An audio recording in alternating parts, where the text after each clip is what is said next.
Mesa de Contratación, el podcast de Gobierno y Analítica Pública en el que hablamos con profesionales del mundo de la contratación pública sobre los retos, oportunidades y técnicas para alcanzar una contratación pública eficiente y con valor estratégico.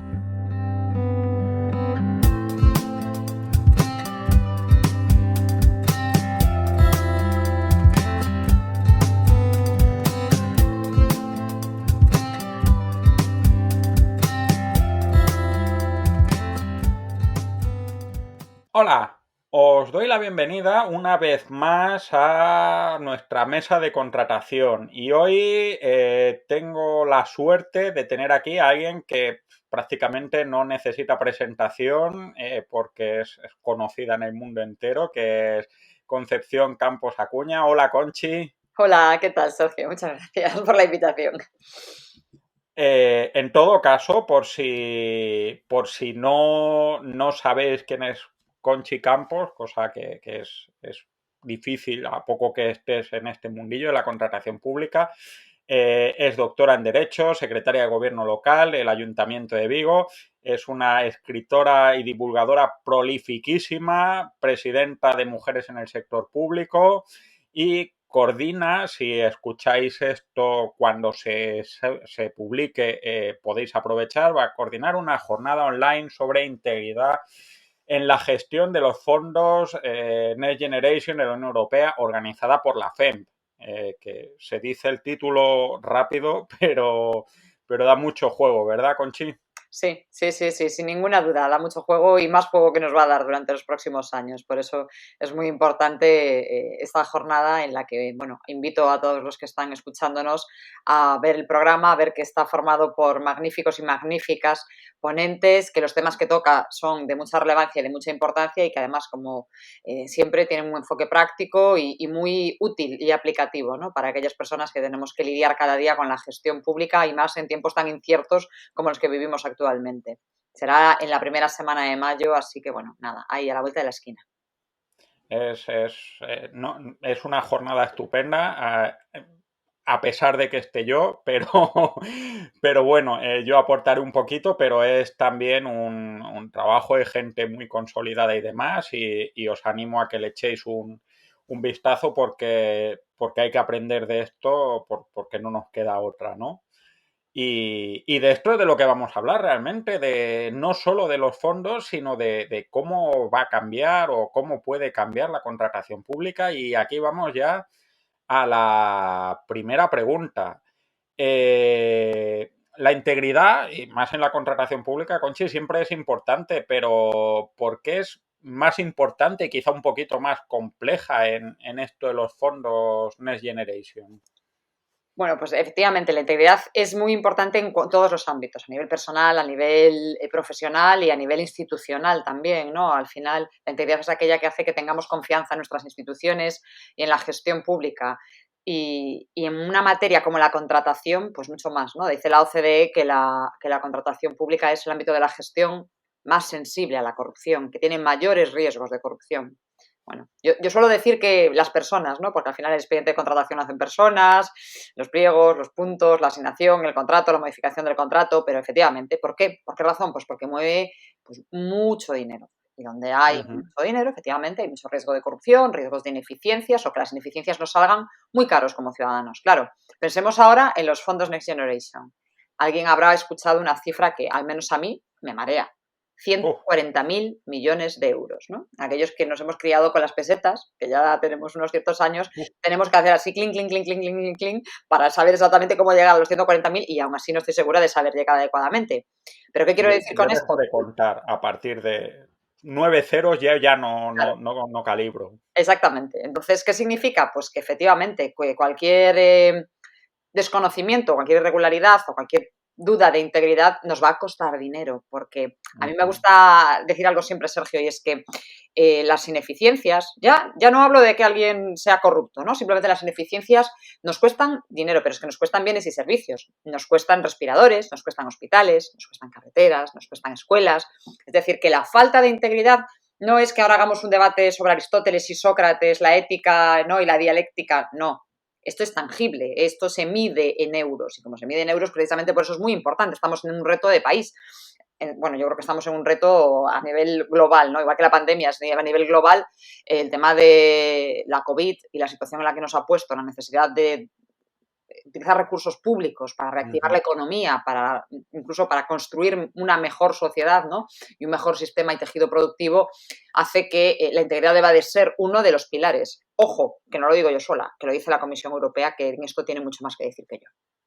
Desde luego. Y además, bueno, teniendo en cuenta, el otro día estaba viendo un documental de Netflix precisamente y hablaba de un caso de corrupción en Rumanía y de cómo la corrupción en el sistema sanitario costó literalmente vidas, ¿no? O sea, que no estamos hablando, como tú dices, de filosofía ni del sexo de los ángeles, sino ni siquiera estamos hablando de todo este azote de corrupción que hemos tenido en España durante los últimos años y demás, sino de vidas y todo esto, ¿no? Claro, efectivamente. De hecho, si lo pensamos, uno de los grandes problemas que ha habido es la falta de transparencia, ¿no? La opacidad en toda la contratación de emergencia. Que si vemos ahora los fondos Next Generation, las comunidades autónomas se están, vamos, echando todas a los boletines oficiales a decir, oiga, cualquier contrato que tenga que ver con los fondos es contrato de emergencia. Y ya, y nos quedamos así. Hombre, igual sí o igual no, ¿no? Habrá que ver cada expediente y en función de eso, ¿no? Es un tema que analizamos, ¿no?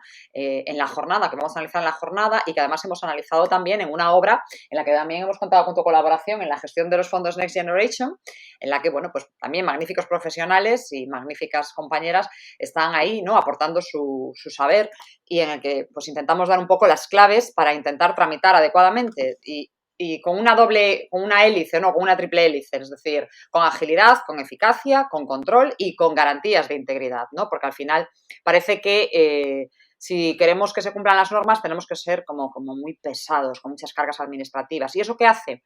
Pues que al final nos venga en la exposición de motivos del Real Decreto y nos diga cuellos de botella, obstáculos administrativos y todos son problemas. ¿Y cuál es la solución a todos los problemas? Eliminamos los controles.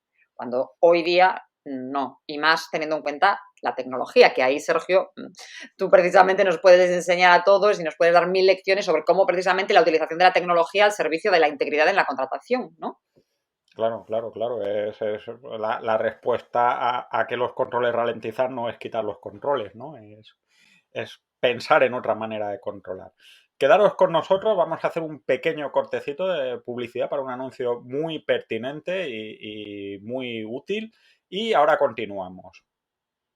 Con Gobierto Contratos tienes la oportunidad de gestionar el plan de contratación de tu administración de manera sencilla y colaborativa con todo tu equipo. Sigue la vigencia y caducidad de los contratos que tienes en marcha. Planifica tus necesidades de contratación y el calendario para cumplir cada hito justo a tiempo. Consulta el CPV más adecuado para tus proyectos, así como los importes o casos más frecuentes de uso. Analiza miles de pliegos como el que necesitas para encontrar las mejores prácticas en la valoración y adjudicación de contratos. Organiza todo de manera sencilla y colaborativa. Todo ello sin tener que hacer grandes desarrollos a medida, de manera rápida, intuitiva, cómoda y muy manejable. Visítanos en contratos.gobierto.es y solicita ya tu demo. Te enseñaremos cómo puedes convertir la contratación en un activo de cambio en tu administración pública. Recuerda contratos.gobierto.es y convierte tu contratación en un recurso de cambio estratégico.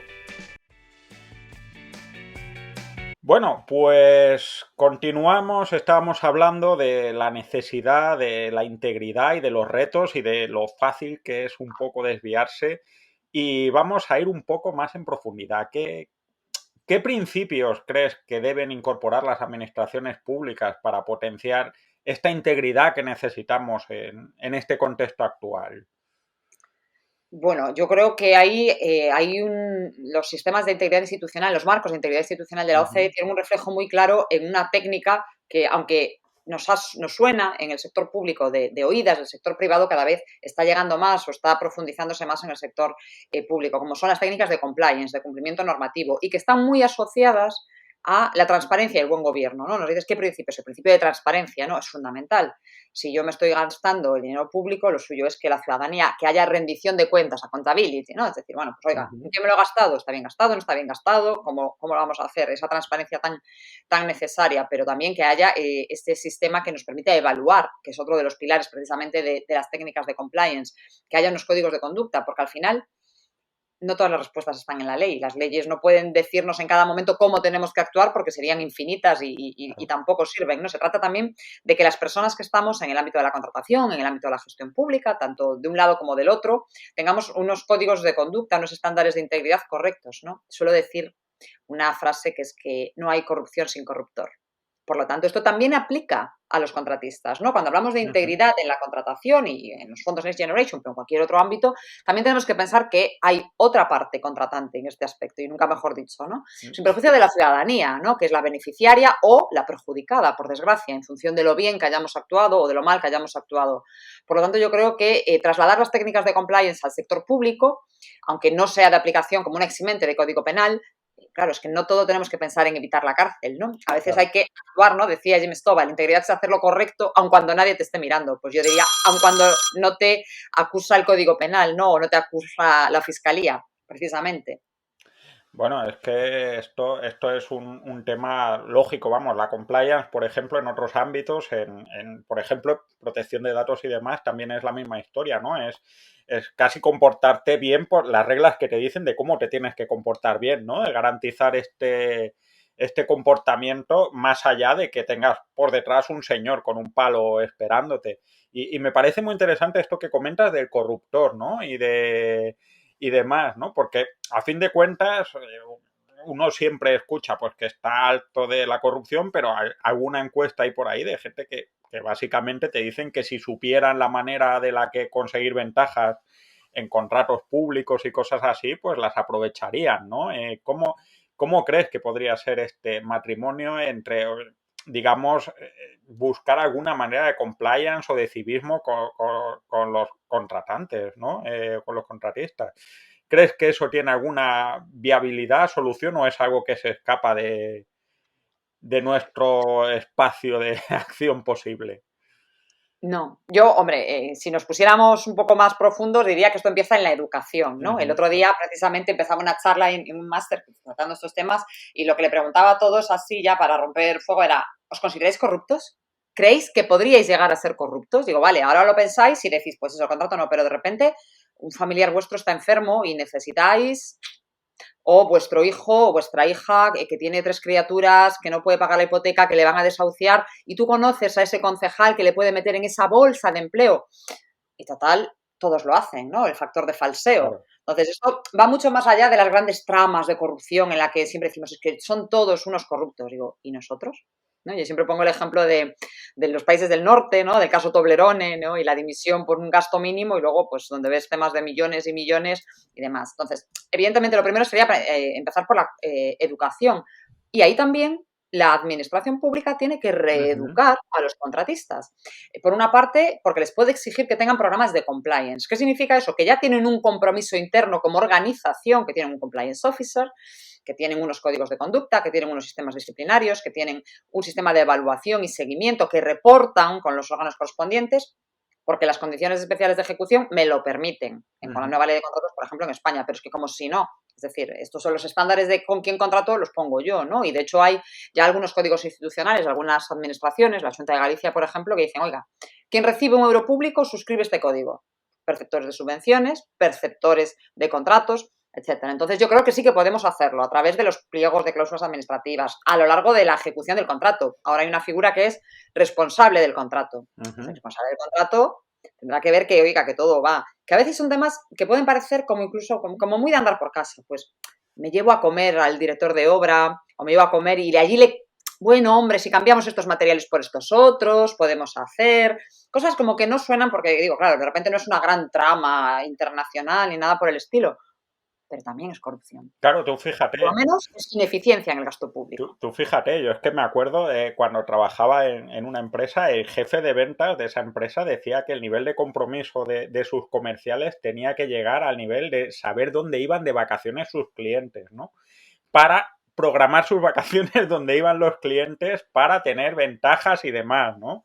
Y este tipo de cosas que son hechos, y a mí me sorprendía porque yo soy un pobrecito así muy de pueblo y me parecía flipante que hubiera este reconocimiento institucionalizado en una empresa medianamente grande, ¿no? Y ponerlo como ejemplo, es que hacemos esto y hay que perseguir a esta gente, ¿no? Lo cual es problemático.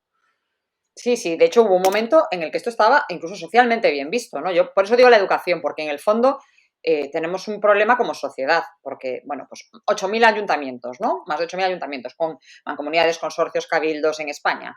Pues las comunidades autónomas, pues ¿cuántas miles y miles de personas estamos hablando? Pues al final, si no tuviéramos como sociedad unos estándares un poquito laxos, por decirlo de alguna manera, pues es complicado que luego cuando tuviéramos el dilema ético se nos complicara la vida. Hemos visto algunos casos de que nos han pagado la comunión y esto se entendía bien. El tema, por ejemplo, en el ámbito de la sanidad, ¿no? Nos íbamos de congreso y nos íbamos a un super mega hotel con toda la familia, nos pagaban una semana, ¿no? De hecho, los códigos que ha tenido que meter pues la industria y todo el sector ha sido, pues, no puedes ir a un sitio de nieve en invierno, a un sitio de playa en verano, las comidas no pueden pasar de 10 euros, no te puedo dar material de oficina que supere el valor de... O sea, nos han tenido que medir, claro, porque nos están reeducando. Pues yo creo que ahí también la administración, a través de la contratación pública, puede reeducar internamente, porque también es verdad que en el ámbito del sector público yo creo que todavía queda mucha enseñanza, ¿no? Mucha comprensión todavía de qué significa, ¿no? Porque no todo es a lo grande, cuando digo, ¿no? Las ineficiencias, el pues, ¿qué más me da? No lo pago yo. Entonces, me da exactamente igual si la silla, pues en vez de costarme, yo qué sé, 1.000 euros, me cuesta 1.500. Lo pagamos todos. Claro, Digo, no, lo pagamos todos. claro, esto es... Y esto, más allá de las razones evidentes que hemos señalado ya de salvar vidas y de que es el dinero de todos, yo creo que tiene implicaciones más profundas de ventaja para las organizaciones públicas, ¿no? Trabajar en compliance, en transparencia, en evaluación, son elementos no asociados exclusivamente a la ética y son importantes. ¿Cómo crees que afectaría esta cultura a las organizaciones públicas? Claro. Aquí hay, en primer lugar, algo que me parece muy importante y que sería recuperar la confianza de la Ujú. ciudadanía en las instituciones. O sea, la confianza me parece que es algo básico y que lamentablemente pues no tenemos muy buen crédito, ¿no? Por decirlo de una manera suave frente a la ciudadanía y quizás por eso ellos también, pues en un momento dado asumen, pues qué es eso, que si tienen que levantar un teléfono para pedir un favor, están legitimados a hacerlo porque ellos saben que eso es lo que se hace, ¿no?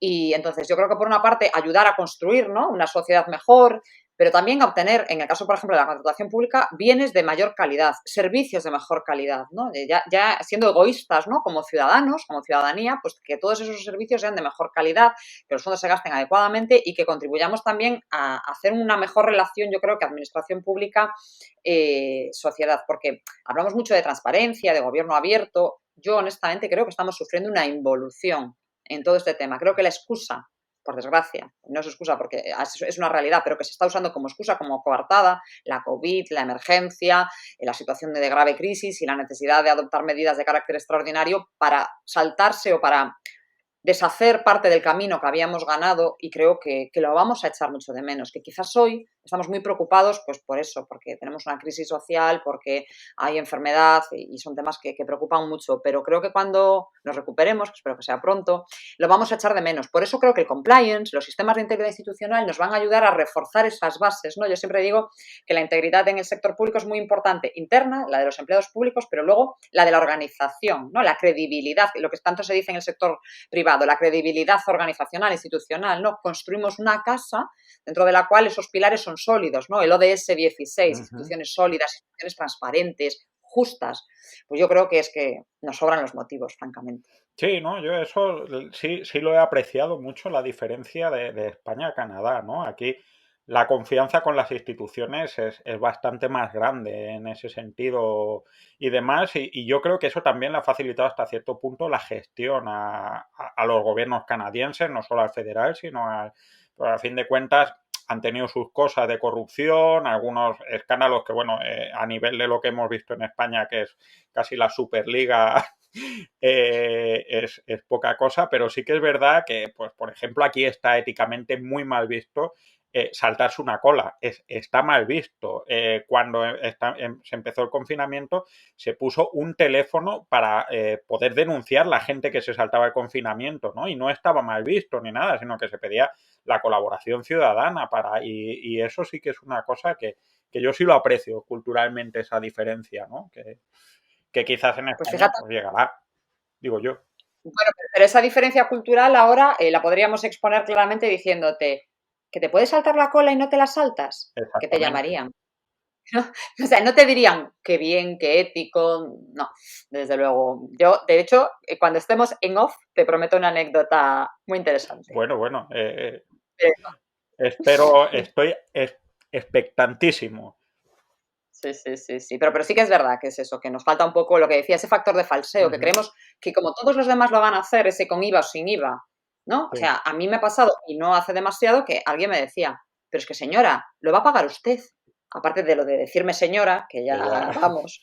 Pero, que claro, me explicaba que no entendía. Digo, claro, es que yo siempre digo lo mismo, digo, es que son las carreteras, son los hospitales, son las Hombre, escuelas. Claro, nos gusta a todos tener servicios públicos de calidad, pues tendremos que pagarlos. Esto es así, esto es lo que es vivir en sociedad, en un conjunto, ¿no? De hecho, ahí hay un libro que aprovecho para recomendar, que es el Decálogo del Buen Ciudadano de Víctor Lapuente, que lo explica a la perfección, y que yo creo que se lo recomendaría como de lectura obligatoria a muchas personas. Claro, tú fíjate, yo me acuerdo una vez que vino un fontanero a mi casa a arreglar y demás, y era como agosto, y le pedí factura, lo que ya le sorprendió, y el señor saca su libro de factura y en agosto era su segunda factura. Y yo decía, este hombre qué hambre debe pasar, ¿no? Porque en agosto su factura número 2, que era de 100 y pico euros, madre mía, ¿no? Pero pues fíjate, 8 meses, todas las visitas que haya hecho este hombre, y no ha hecho nada más que otra factura. O sea, otro, diría algún familiar mío, otro pringao como tú, ¿sabes? Sí, pero fíjate el susto que se lleva todo el mundo cuando de repente dicen, les vamos a dar ayudas. Las ayudas serán el 80% de la facturación del año anterior. Claro. Tremendo susto. Bueno, no digo nada, yo lo dejo quedar ahí, Claro.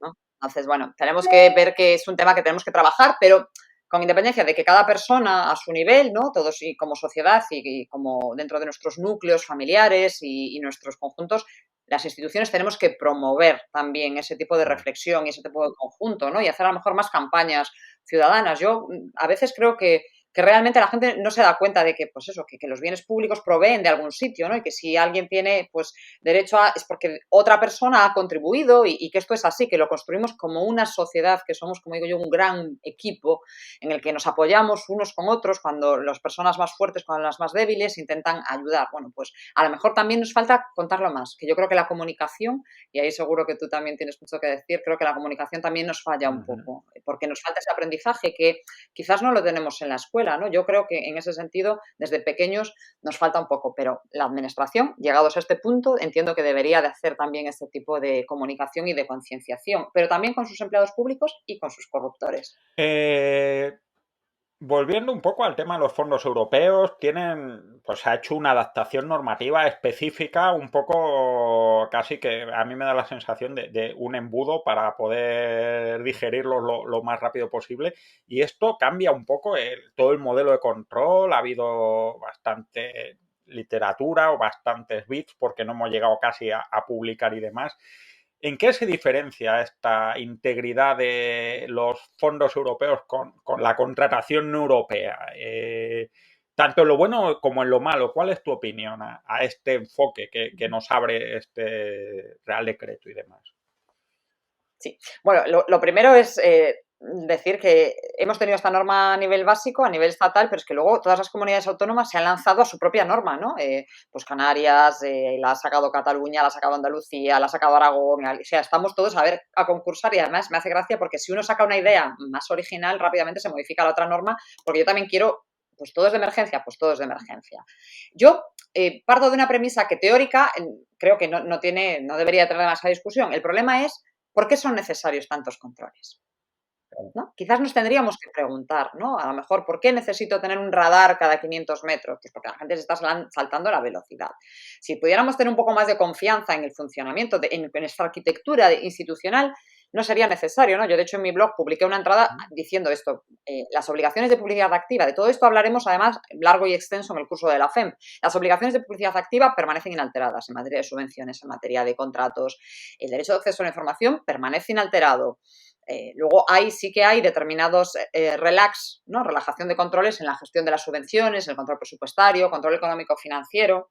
Claro, porque damos por supuesto que si no hay ese control, no se van a hacer bien las cosas. Es que ya nos hacemos trampas a nosotros mismos, nos estamos llamando corruptos a nosotros mismos. Estamos diciendo, oiga usted, está suprimiendo los controles porque usted se va a querer saltar las normas. Y de esta forma no se lo vamos a poder evitar, porque los controles lo que hacen es evitar que usted se salte las normas. Oiga, no, es que no nos tendríamos que plantear que nadie que esté tramitando expedientes de contratación, expedientes de subvenciones, se quiera saltar las normas. O sea, que ya es como que tenemos tan interiorizado que vamos a hacer mal las cosas que necesitamos un policía en cada puerta del procedimiento, en cada trámite del procedimiento, que nos vigile y si nos estamos orillando, que nos reconduzca al camino correcto. Entonces, para mí, por eso digo que desde el punto de vista teórico, digo, bueno, no hay problema, luego habrá auditorías posteriores, fiscalización posterior.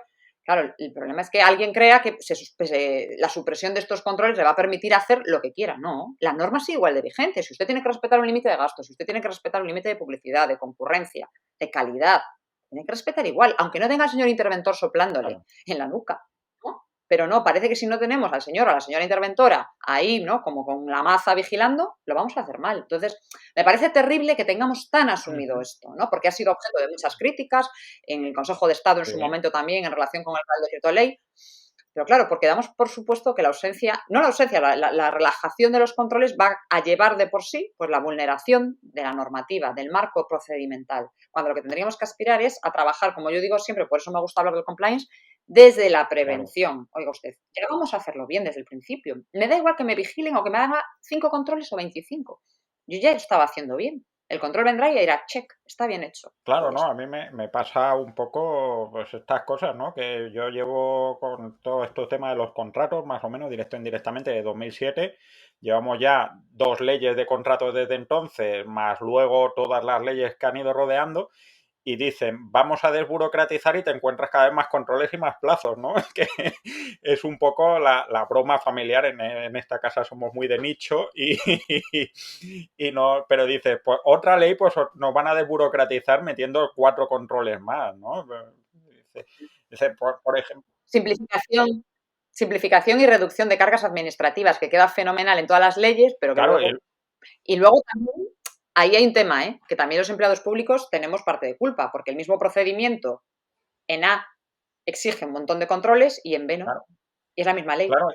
Uno ha simplificado, uno ha entendido bien lo de simplificar, claro, y el otro no. Y luego, encima, es una cosa un poco como asumir que directamente los controles anquilosan el sistema, ¿no? Porque realmente dices, pues tenemos que gastarnos mucho dinero rápido, pues ¿qué hacemos? Quitamos controles, que es como decir... podemos perder tiempo cuando no es crítico para nosotros, pero no cuando es crítico, ¿no? Es una cosa un poco sorprendente. Sí, yo creo que es eso, que simplificación y reducción de cargas, así como eficacia y eficiencia, son términos que nos encantan, que los usamos un montón, pero que los aplicamos conceptualmente muy poquito. Por eso digo, pues, que es una tontería, pero yo llevo con el principio del once and only, ¿no? En las plataformas de intermediación de datos y no pedirle... Es que ya no sé desde cuándo. Y es algo que te sigue y ahí sigue habiendo muchísima gente que no sabe ni que existen y algunos que saben que existen y que no se plantean utilizarla, que a lo mejor es lo mínimo, pero me parece muy significativo y muy representativo de todo lo que se podría hacer y no se hace, a pesar de que el marco legal lo permite. El control está igual porque yo veo la documentación, oiga, pero no le introduzco la carga al ciudadano, ¿no? Pues declaraciones responsables, comunicaciones previas.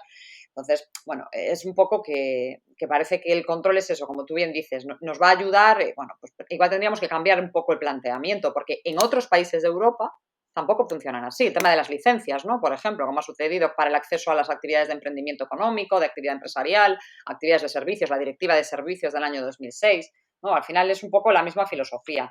¿Qué pasa? Que en los contratos como de repente hay mucho negocio, ¿no? Y me imagino que a ti te llegaría como a todos las grandes consultoras, claro, y el tal, está todo el mundo ahí como ojo a visor a esos 140.000 millones. Entonces sí, venga, controles fuera, que hay que ser eficaces. Claro. Vale.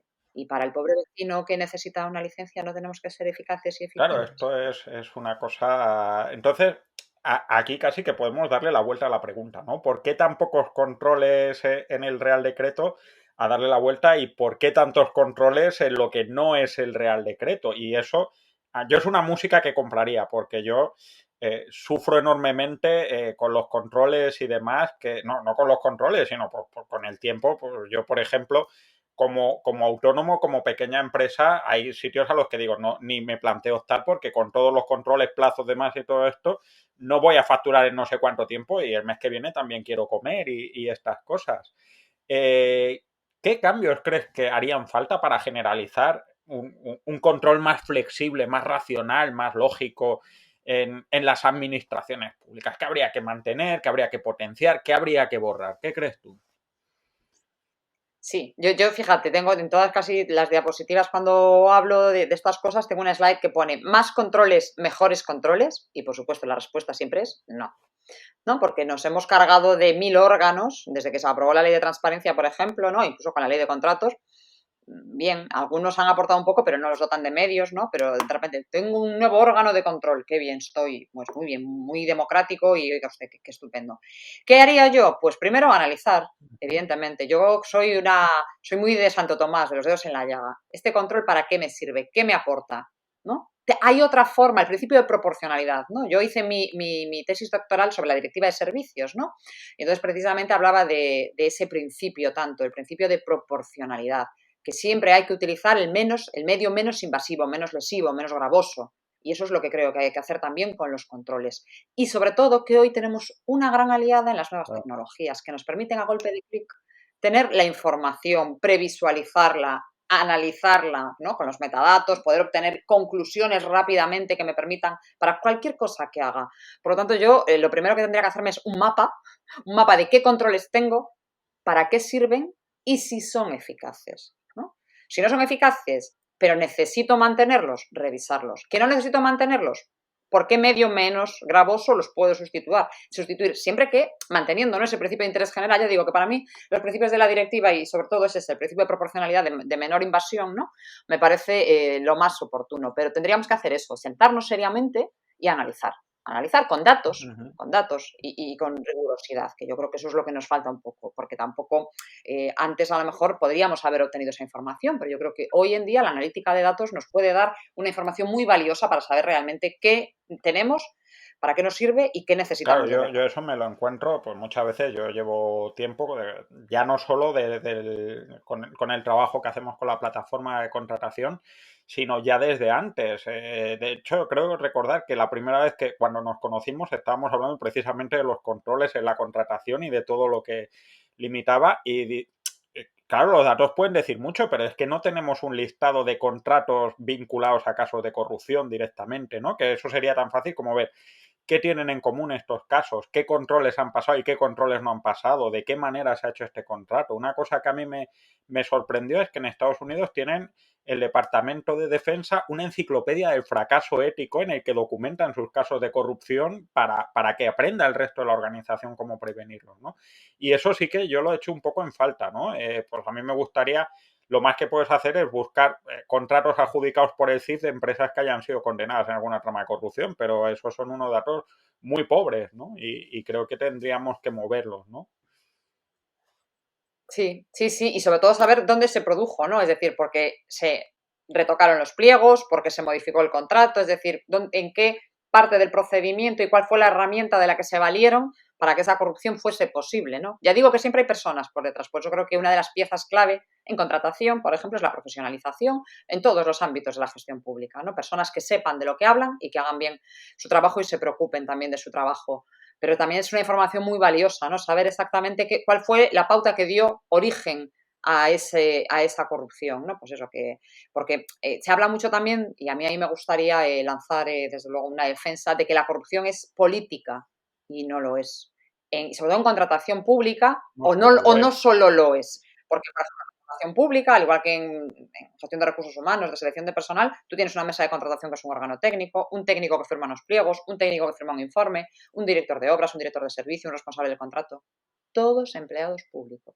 Y sin la connivencia por acción o por omisión de alguno de ellos, bueno, pues es que no sé, casi me atrevería a decir que ni el político más listo sería capaz de hacerlo, porque lo haría de un modo tan grosero que es que le cogerían 5 segundos, es que tardaría pues 0, ¿no? 0, ¿no? Yo creo que es importante reforzar por eso un poco esa pata, ¿no? De que no solo es la parte política, sino también la parte técnica, pero sobre todo, pues vamos, me gusta un montón esa referencia que has hecho a esa enciclopedia del fracaso, porque yo siempre digo que nos tiene que servir, que tenemos que aprender. El aprendizaje es, vamos, de hecho se aprende mucho más de los errores, yo creo, que de los éxitos. Es un poco, yo lo veo un poco como ingeniería como en los coches, ¿no? Al final los ingenieros de los coches están siempre mirando qué ha causado un accidente y demás para mejorar la siguiente versión del coche, pues tenemos que mirar qué es lo que ha causado que un contrato se salga por no sé cuánto, porque al final, si no, luego es todo confusión y problemas, ¿no? De repente luego todos los contratos menores son corruptos porque son a dedo, todos los contratos de emergencia son corruptos porque no sé qué,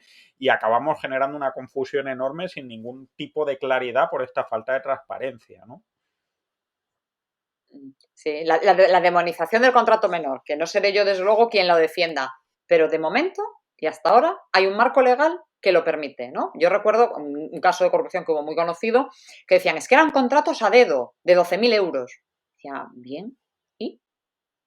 La ley que decía que hasta 12.000 euros, yo contrafactura, porque además es que era así en ese marco legal en ese momento. Otra cosa es que yo hubiera fraccionado, me hubiera aprovechado, que no se hubiera hecho la prestación, pero como que es un contrato que se lo han dado a dedo, que es una expresión que dices, bueno, muy bien, a dedo o sin dedo, me da exactamente igual. ¿La ley lo permite? Sí. Entonces, bueno, pues si consideramos que es una fuente de corrupción, modifiquémoslo, ¿no? Y bueno, hemos vivido una experiencia terrible, yo creo que con el marco legal en España, pero me gustaría, desde luego, recordar que está bien que las leyes tengan herramientas, que tengamos mecanismos y que analicemos, pero que tenemos que seguir orientándonos a la prevención, es decir, a contar con personas que no están dispuestas a utilizar o a malutilizar los mecanismos legales para, pues eso, para corromper las instituciones públicas y sobre todo para desviar los fondos públicos. Y más cuando se trata de fondos como los europeos, que, bueno, en estos casos, en los Next Generation, en los REACT y todos los otros, los demás que se puedan ir aprobando, van vinculados a una situación que, bueno, pues en España y en el conjunto de Europa está siendo dura y creo que, por desgracia, pues todavía nos queda mayor crudeza para verla, con lo cual es que es doblemente sangrante pensar que alguien pueda intentar aprovecharse de ello, pero es probable que alguien lo intente, por desgracia. La naturaleza humana es así. Bueno, vamos a la última pregunta, que siempre me gusta hacer una pregunta que a mí nunca me gustaría responder porque yo soy así de maniático, y es un poco pensar en el futuro, ¿no? ¿Cómo crees que puede afectar si prospera o si se genera o si se consolida esta cultura que se supone, o este modelo que se supone que puede consolidar? Porque yo supongo que si es beneficioso el modelo de los fondos europeos, pues se debería acabar haciendo extensivo, si no, pues volvemos para atrás y listo. ¿Cómo cambiaría la administración, la sociedad, la contratación, un entorno más flexible y más centrado en el compliance, que no lo ponen los fondos europeos, pero que es necesario en un entorno de controles más flexibles, más puntuales y demás? ¿Cómo crees que sería un mundo en el que esto hubiera avanzado, al menos una España en la que esto hubiera avanzado? Bueno, es que yo creo, bueno, no tengo evidentemente una bola de cristal para saber cómo podría ser, pero lo que sí quiero poner sobre la mesa es que la Comisión Europea, lo ha dicho desde el principio, va a llevar un control muy exhaustivo de los posibles riesgos financieros asociados a la ejecución de los fondos, de los conflictos de intereses. Eso forma parte del contenido obligatorio del plan de recuperación, pero es que ahora mismo está precisamente el borrador ya circulando por ahí del reglamento de control, con lo cual digamos que papá Europa o mamá Europa, como lo queramos ver, es desde luego una gran aliada también, ¿no? Desde esa óptica nos viene muy bien tener a alguien que nos está amenazando ahí continuamente, con lo cual de poco sirve que yo relaje para aquí los controles y haya una desviación si luego va a llegar a Europa y va a decir que no, con lo cual digamos que en este caso tenemos el palo y tenemos la zanahoria, ¿no? Es decir, qué bien, que no me salto los controles, pero oiga usted, que tengo el problema. Con lo cual creo que precisamente a lo que puede contribuir este nuevo modelo es a trabajar desde la prevención, porque ahí Europa sí que, de hecho, la hemos introducido en la contratación pública en España porque las directivas hablaban de ello, ¿no? Ya hablaban antes precisamente en el DEUC, ¿no? De las medidas de autocorrección, de self-cleaning, de autolavado, de las medidas de control de los conflictos de intereses que se introducen. Y yo creo firmemente en eso, ¿no? La OLAF con su guía, que es fantástica y que además te cuentan unos casos de toda Europa que te quedas perplejo. Entonces, yo creo que si conseguimos hilvanar, que ese es el problema,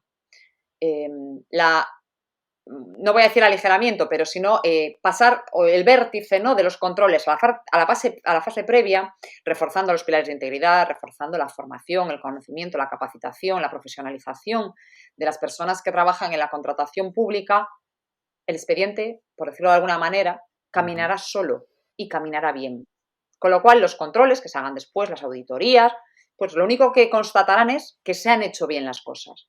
Y yo ese sería, pues más que a lo mejor lo que yo creo que veo en el futuro, mi desideratum de futuro, ¿no? Mi deseo de futuro, que yo confío, de verdad, confío en que, bien sea por propia convicción o por convicción europeísta, acabemos llegando desde luego a a mí me suena de maravilla la música, ¿no? Desde luego vale la pena intentarlo y arriesgarse porque la verdad es que al menos desde el otro lado, desde quien hace contratos y demás, es especialmente doloroso, complicado y yo creo que por eso también la Unión Europea trabaja tanto. Es anticompetitivo, ¿no? Al final acaba ganando siempre el tipo que es más espabilado y más corrupto y si no pasas es muy difícil pasar por delante de eso. Y así que a mí yo firmo por eso, incluso firmo por un 50%, aunque nunca hay que conformarse con un empate. Sí. Yo creo que afortunadamente, fíjate, cuando yo escribí mi primer libro de compliance, la gente me miraba así, me decían, ¿compliqué? O sea, porque en aquel momento ni se hablaba para nada en el sector público. Afortunadamente, desde entonces, o sea, desde posgrados a otros manuales, un montón de manuales de compliance en el sector público, ha saltado fronteras, a mí me han llamado de LATAM 1000 veces y sobre este tema y ha generado mucho interés, con lo cual yo creo o quiero creer que ese interés va a ayudar. Y luego me va a decir que yo creo que tenemos esa aliada, que yo digo, esa nueva tecnología que me da ese chivato, esos sistemas de banderas rojas, ¿no? Esas red flags, que no, a lo mejor yo no puedo tener ese control, pero que a mí me viene bien poder decirle a alguien, ojo, que si haces algo aquí, esto lo canta todo, ¿no? Porque antes, como decía, nadie hacía la prueba del carbono 14 de cuando se ha firmado un documento, se antedataban, se posdataban, firmaba una, aparecía, desaparecía del expediente, y ahora como tenemos esa trazabilidad y esa fiabilidad, también nos va a ayudar. Yo, por lo menos mi experiencia profesional es que ha sido una garantía, claramente, el tema de la implantación y el despliegue de la administración electrónica es una garantía de integridad y de apoyo Claro, hombre, a la integridad. Uno no para de pensar que si un banco puede supervisar millones de operaciones de tarjetas de crédito en tiempo real, no seamos capaces de controlar cientos o miles de pasos de tramitación de contratos al día. Es difícil de entender, ¿no? Este agravio. Creo que simplemente es ponerse a hacerlo, que es una cosa que creo que no hemos avanzado demasiado.